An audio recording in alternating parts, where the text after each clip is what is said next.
가치의 공식이라는 제목으로 말씀을 선포하도록 하겠습니다. 여러분, 오늘부터 대림절이 이제 시작이 되었습니다. 대림절 또는 대강절이라고 불리는 이 기간은 주님의 탄생을 기념하고 재림을 준비하는 시간입니다. 주님의 탄생을 기념하고 재림을 준비하며 기다리는 시간입니다. 그래서 이 한자로는 어떻게 되는가 하면은, 한자로는 대림절 그리고 대강절 이러한 표현을 사용하는데요. 임재한다는 뜻과 함께 또 오실강, 이 대강절이라고도 부르는데요. 이 말은 라틴어로는 아드벤투스라는 말인데, 여기에서 어드벤트라는 말이 나오게 되었습니다. 이 말이 오다라는 것입니다. 예수님께서 오셨고 앞으로 또 오실 것이기 때문에 주님을 기다리면서 주님의 오심을 생각하는 것, 그것이 대강절, 대림절이라고 할 수 있겠습니다. 그래서 대강절과 대림절은 같은 의미인 것을 기억하시면 되겠습니다. 정리하면 대림절은 예수님이 오신 날을 기다리는 절기, 동시에 다시 오실 것을 기다리는 절기라고 할 수 있겠습니다. 그래서 예수님이 오실 것을 준비했던 이 세례 요한처럼 초대교회는 금식하면서 이 기간을 맞이하였습니다. 회개하면서 주님을 맞이할 준비를 하였죠. 오늘 저희가 처음에 초의 색깔을 말씀드리면은, 이 보라색 초에 저희가 불을 붙였는데, 초의 보라색을 사용한 것은, 보라색은 매우 존귀한 존재를 사용합니다.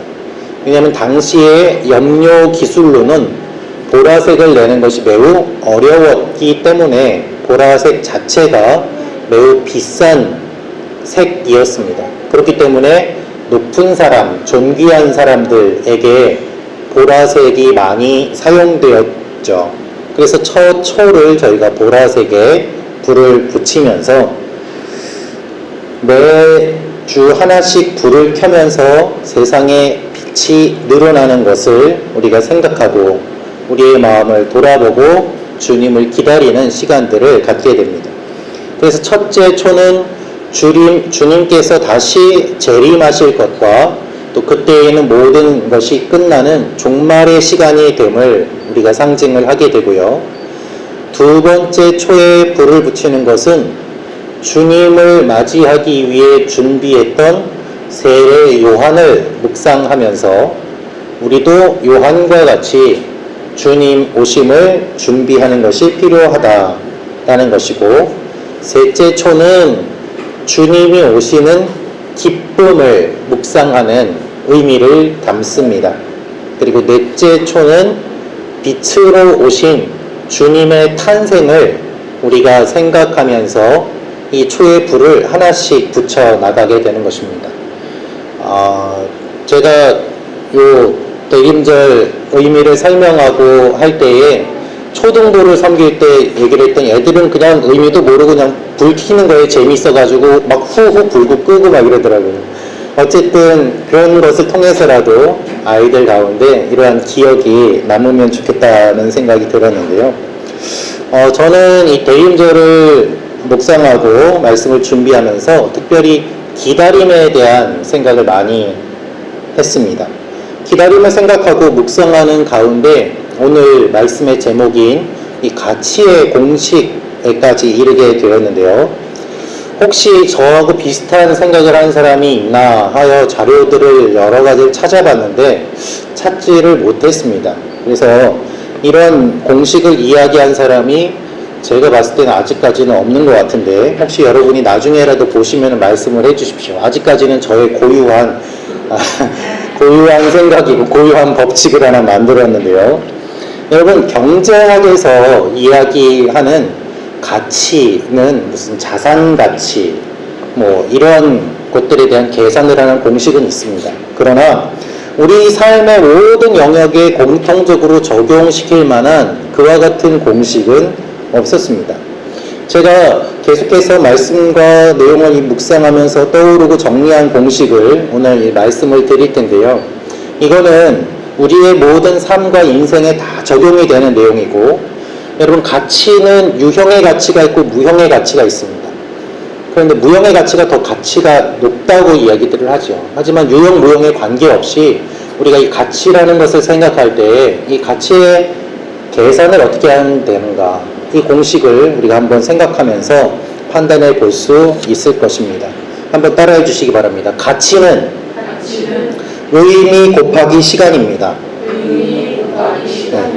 한 번 더 읽겠습니다. 가치는 의미 곱하기 시간입니다. 네, 이것이 오늘 말씀의 핵심입니다. 여러분, 가치는요, 의미 곱하기 시간이에요. 이것을 수식으로 나타내면 다음과 같습니다. 가치는 무엇이, V는 M 곱하기 T인데요. 가치는 무엇인가 하면 value, V, value, 가치는 M, meaning, 의미, 그리고 시간, time인 것이죠. 여러분, 가치는요, 의미 있는 것에 시간을 쏟을수록 가치가 높아집니다. 의미 있는 것에 시간을 쏟을수록 가치가 높아집니다. 이것이 어떤 뜻인지 조금 더 구체적으로 제가 설명을 드리도록 하겠습니다. 최근에 한 뉴스가 화제였습니다. 11월 21일자 뉴스인데요. CNN 보도에 따르면은 1939년에 출간된 슈퍼맨 만화책 한 권이 134억 원에 팔렸습니다. 만화책 한 권이 134억 원에 팔렸습니다. 912만 달러에 팔린 거예요. 이 책이 출간 당시에는 정가가 10센트였습니다. 현재 가치로 계산하면 3,000원 정도라고 합니다. 그런데 이 현재 가치로는 2달러, 3,000원 정도, 당시에는 10센트인 이 책이 134억 원의 경매에서 팔렸어요. 왜 팔렸을까요? 그 이유는 다음과 같습니다. 거의 완벽한 보관 상태를 가지고 있었고, 그리고 처음 찍어낸 초판본 50만 부 중에 한 권이라고 합니다. 그리고 시간이 지난 것이죠. 그래서 캘리포니아 북부에 사는 세 형제가 자기 어머니가 평소에 그런 이야기를 했대요. 얘들아, 내가 비싼 만화책을 한 권 가지고 있다. 평소에 그런 이야기를 자주 하셨는데 이 세 형제가 그거를 무시하고, 아유, 어머니 무슨 만화책이 그렇게 비싸겠어요. 어머니 그런 말씀 하지 마세요 하고 무시를 했는데, 어머니가 돌아가시고 유품을 정리하다 보니까 종이 박스 안에서 만화책이 나왔는데 포장된 그대로 뜯지도 않고 완전 새 것처럼 보관되어 있던 그 만화책이 나온 거죠. 그래서 경매에 내놨더니 그 가격으로 팔리게 되었던 겁니다. 이 형제들이 생전에 어머니가 이렇게 말씀을 많이 하실 때는 흘려들었는데 이 만화책이 이런 가치를 가지고 있는 줄을 몰랐다고 인터뷰를 하였습니다. 여러분, 초판본이라는 의미에 완벽하게 보존이 되어 있고 거기에 시간이 더해지니까 3,000원이 134억이 된 것입니다. 여러분, 가치는 의미 있는 것에 시간을 곱할 때 생겨나게 됩니다. 시간이 더하면 더해질수록 그 의미와 가치는 더 크게 나타나게 되는 것이죠. 의미 없는 일에 시간을 쏟으면은요, 아무리 시간을 쏟아도 가치가 없어요. 반대로 의미는 있지만 시간을 쏟지 않으면은 가치가 생기지 않습니다. 의미 없는 일에 시간을 계속 쏟으면 어떻게 될까요? 사람이 미칩니다. 2차 대전 때에 포로 수용소에서 있었던 일들의 기록을 보면은 그 기록 중에 다음과 같은 내용이 있습니다. 수용소에 포로들이 수용이 되어 있는데 이 사람들에게 어떤 일을 시키는가 하면은 운동장 한켠에 많은 흙이 쌓여 있는데 이 흙을 하루 종일 반대편으로 옮기게 합니다. 그러면 그 다음날은 어떤 일을 시키는가 하면 이 흙을 다시 원래대로 옮기게 합니다. 그걸 계속 반복시키면은 이 포로 수용소들에 있던 사람들이 정신을 잃게 되고 미치게 되는 일들이 일어나는 것이 많이 기록으로 남았습니다. 내가 이걸 왜 하지? 이게 무슨 소용이 있지? 힘은 드는데 아무런 의미가 없는 거예요. 시간은 썼는데 아무 의미가 없는 일을 하고 있는 것이죠. 그러니까 정신이 망가지는 거예요. 우리 남성분들은 군대에서 그런 경험들을 많이 하기도 합니다. 눈이 오면 눈을 치우거든요. 눈 치우면 눈이 또 와서 금방 또 쌓여요. 그럼 눈을 치우면서 힘들어요. 내가 이걸 왜 하고 있지? 또 쌓일 건데 내가 이걸 왜 하지? 현대인들이 우울증에 걸리는 이유 중에 하나가 의미를 찾지 못해서입니다. 내가 직장에 왜 다니지? 내가 왜 살지? 내가 왜 이렇게 바쁘지? 이렇게 해서 내가 어떤 것을 하려고 하지? 의미를 찾지 못하는데 시간을 쓰니까 힘든 거예요. 그래서 뇌과학자, 신경학 과학자들이 연구한 결과 우울증을 이기기 위해서는 어떻게 해야 되는가? 작은 일에 감사하라고 이야기를 합니다. 왜 감사하라고 할까요? 감사는 의미를 부여하는 것이거든요. 작은 것에 감사한다는 것은 이것에 내가 의미를 부여하는 거예요. 그럴 때에 의미 없이 시간을 쏟는 게 아니구나 라는 생각이 드니까 우울증이 회복이 된다는 것이죠. 의미를 부여해야 가치를 확인할 수 있습니다. 의미를 찾지 못해서 망가진 정신을 회복하기 위해서는 의미를 부여해야 된다. 여러분, 자녀들에게 왜 게임하지 말라고 이야기합니까?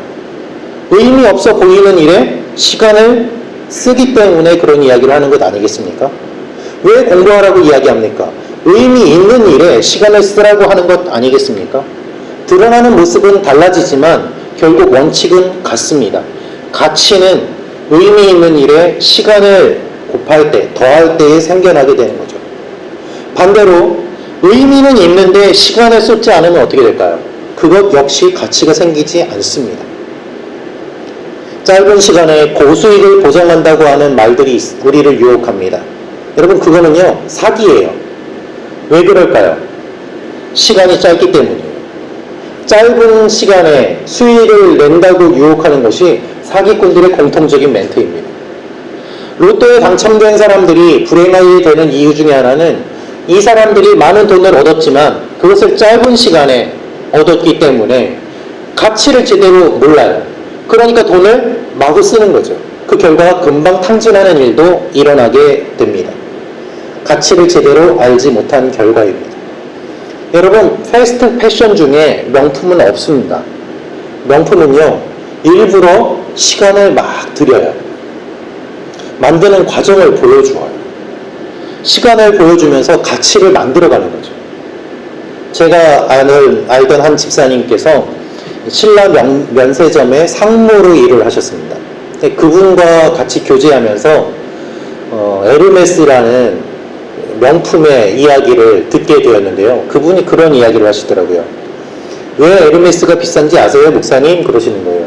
잘 모릅니다. 저는 에르메스가 뭔지도 잘 모릅니다. 그랬더니 이건 굉장히 비싼 건데 왜 비싼지 말씀을 드릴게요 하면서 이야기를 하시는데, 이 제품을 만들기 위해서는 가죽이 필요한데 이 가죽을 얻기 위해서 소가 태어날 때부터 관리를 해가지고 이 소가 어떠한 우유를 먹으면서 자라고 어떤 풀을 먹으면서 자라고, 소가 자라면서 가죽에 상처가 나면 안 되기 때문에 다치지 않도록 주위를 울타리나 이런 것들을 어떻게 보호하고, 이런 것들에 대한 설명을 쭉 하시는 거예요. 제가 그 이야기를 듣고 난 다음에 비쌀만 하구나 하는 생각이 들더라고요. 설득이 되는 거예요. 왜냐하면은 의미와 시간이 얼마나 들어오는지를 설명하기 때문에 이만큼의 가치가 있습니다 라는 것이죠. 여러분, 그래서 여러 회사들이 스토리를 만듭니다. 스토리가 시간이요 의미이기 때문이죠. 말콤 글래드웰이라는 사람이 1만 시간의 법칙이라는 책을 썼습니다. 어떤 것을 경지에 이르기 위해서는 그만큼의 시간이 필요하다는 이야기였습니다. 어느 정도 시간을 쏟으면 임계점에 이르게 되고 거기서부터 폭발적인 힘이 나온다라는 것입니다. 그래서 여러분, 우리가 생각해 볼 것은 무엇인가 하면 어떤 것에 의미를 두고 무엇에 시간을 쓰는가, 그것을 우리가 생각해 볼 수가 있는 것이죠. 가치는 의미 곱하기 시간입니다. 이것이 가치의 공식입니다. 여러분, 이것을 따라서 여러분의 생각과 여러분의 삶을 한번 돌이켜 보시길 바랍니다. 여러분은 어떤 삶을 살고 계십니까? 많은 시간을 쏟고 있지만 의미 없는 일에 시간을 쏟고 있지는 않습니까?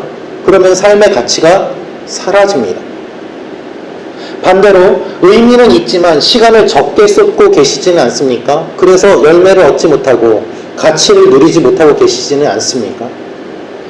여러분의 일터를 한번 생각해 보십시오. 주도권이 없이 일할 경우가 많습니다. 내가 주도적으로 어떤 것을 하기보다 상사가 시키는 것을 해야 될 때가 많지요. 어쩔 수 없이 그 일들을 합니다. 손님이 원하는 것을 맞춰주어야만 합니다. 그러면 이것이 정말 의미 있는 일인가? 라는 생각이 들면서 힘이 쫙 빠지게 돼요. 의미 있는 일을 찾아보려고 취미 활동을 하는데 그것에 쏟을 시간이 없는 경우도 있습니다. 제가 얼마 전 장로님과 말씀을 나누다가 한 분의 이야기를 들었습니다. 이분이 골프를 잘 못 쳤는데 골프의 시간을 많이 투자해서 열심히 연습해가지고 이제는 다른 사람을 가르칠 정도가 되었다는 거예요. 그래서 아마추어 대표로도 나갔다고 합니다. 하지만 결론은 한마디입니다. 그래서 뭐 하나요? 그거예요. 프로도 아니고 아마추어인데 자기 할 일도 안 하고서 거기에 시간을 다 쏟으면 그것이 어떤 의미가 있는가라는 것이죠. 제일 답답하고 안타까운 일은 의미도 시간도 어떤 것도 생각하지 않고 아무것도 하지 않는 사람도 있다는 것입니다. 아무것도 하지 않습니다. 성경은 이런 사람을 게으르다라고 하면서 다음과 같이 표현합니다. 우리 잠언 26장 13절 14절 말씀 같이 읽겠습니다. 시작. 게으른 자는 길에 사자가 있다 거리에 사자가 있다 하느니라. 문짝이 돌적이를 따라서 도는 것 같이 게으른 자는 침상에서 도느니라. 아멘. 침대에서 일어나지도 않고 같은 자리에서 뱅글뱅글 누워서 돌면서 나가기 싫어, 나가면은 사자가 있을 거야, 이런 헛된 이야기를 하면서 아무것도 하지 않으며 시간을 보낸다는 것입니다. 여러분, 우리가 열심히 의미 있는 일에 시간을 보내서 가치를 얻어도 방향이 맞지 않아서 힘든 경우도 있어요. 제 신대원 후배가 있습니다. 그런데 이 후배가 교회 사역을 하다가 여러 사연이 있어서 목회를 내려놓고 취직을 하게 되었습니다. 근데 이 후배가 저를 찾아와서 하소연을 하는데 그 이야기를 들어보니까 참 마음이 안타깝더라고요. 이 후배가 이런 이야기를 했습니다. 선배님, 제가 교회 경력을 적으면은 이 이력서에 몇 장이 넘어갈 정도로 제가 교회 경력을 다 적을 수 있는데 이쪽 분야에 취직을 하려고 이력서를 쓰려고 하다 보니까 제가 적을 말이 한 줄도 없습니다. 여러분, 그 후배는 정말 열심히 교회를 섬겼고 많은 사역을 했거든요. 많은 활동도 했고 섬기던 교회가 부흥도 했습니다. 그런데 여러 사정이 있어서 목회를 못하게 되고 내려놓고 직장을 찾을 때 보니까 영역이 다르니 쓸 말이 하나도 없는 거예요. 했던 이력이, 교회 이력이 여기에는 적용이 하나도 안 되기 때문입니다. 여러분, 이런 이야기를 우리의 영적인 삶에 적용해보면 어떨까요? 우리가 하나님 앞에 섰을 때, 하나님, 제가 세상 이력은 많이 있는데 하나님의 기준에 맞췄을 때 적을 게 아무것도 없습니다. 이러면 슬프지 않겠습니까? 여러분, 오해하지 마십시오. 하나님의 기준으로 적으라는 것이 다 목회자가 되고 선교사가 되라는 뜻이 아닙니다. 하나님 앞에서 의미 있는 일, 하나님 보시기에 의미 있는 일, 하나님을 사랑하고 이웃을 사랑하고 영혼을 살리는 그 선한 영향력을 주는 일에 내가 얼마나 힘쓰고 시간을 보내는지를 생각해 보시라는 말씀입니다. 그래서 여러분, 예배드리고 기도하는 이런 영적이고 의미 있는 일에 내가 얼마나 시간을 쓰는지, 내가 얼마나 주님을 생각하는지, 그것이 우리의 삶에 정말 가치로 남는지를 우리가 생각해 보는 것이 어떨까 하는 말씀입니다. 여러분, 우리 삶을 이 가치의 공식에 대입해서 생각해 보면은 많은 것들이 보이게 될 것입니다. 그래서 우리가 예수님을 기다리는데, 예수님을 기다린다는 의미는 무엇인가? 예레미야가 3장 25절 26절 말씀 같이 읽겠습니다. 시작. 기다리는 자들에게나 구하는 영혼들에게 여호와의 선하시구나. 사람이 여호와의 구원을 바라고 잠잠히 기다림이 좋도다. 아멘.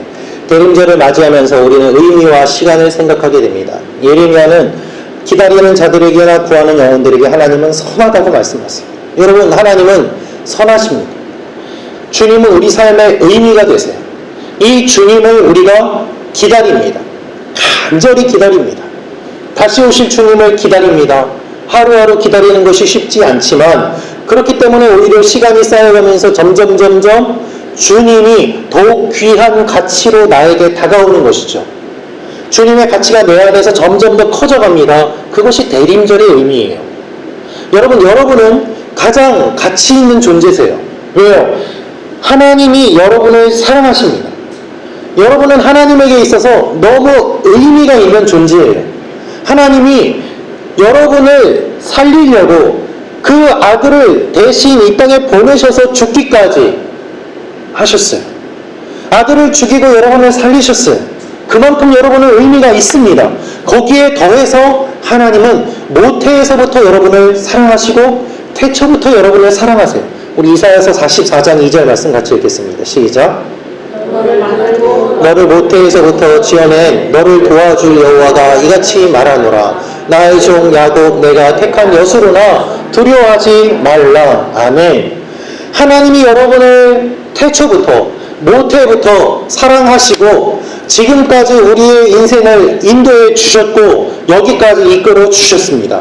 그러니 V는 MT, 가치는 의미 있는 것과 시간이 연결이 되면서 이 공식에 가장 부합하기 때문에 하나님 보시기에 여러분은 가장 가치 있고 소중한 거예요.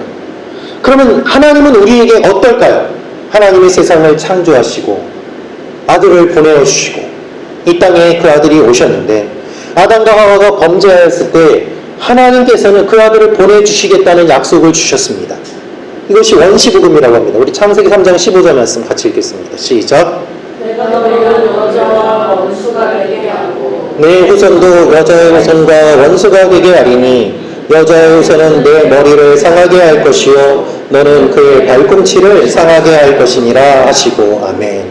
이 죄를 짓자마자 하나님이 주신 첫 약속, 이 약속이 오랜 시간이 지나 예수님이 오심으로 이루어졌습니다. 그리고 마귀는 패배하였습니다. 할렐루야.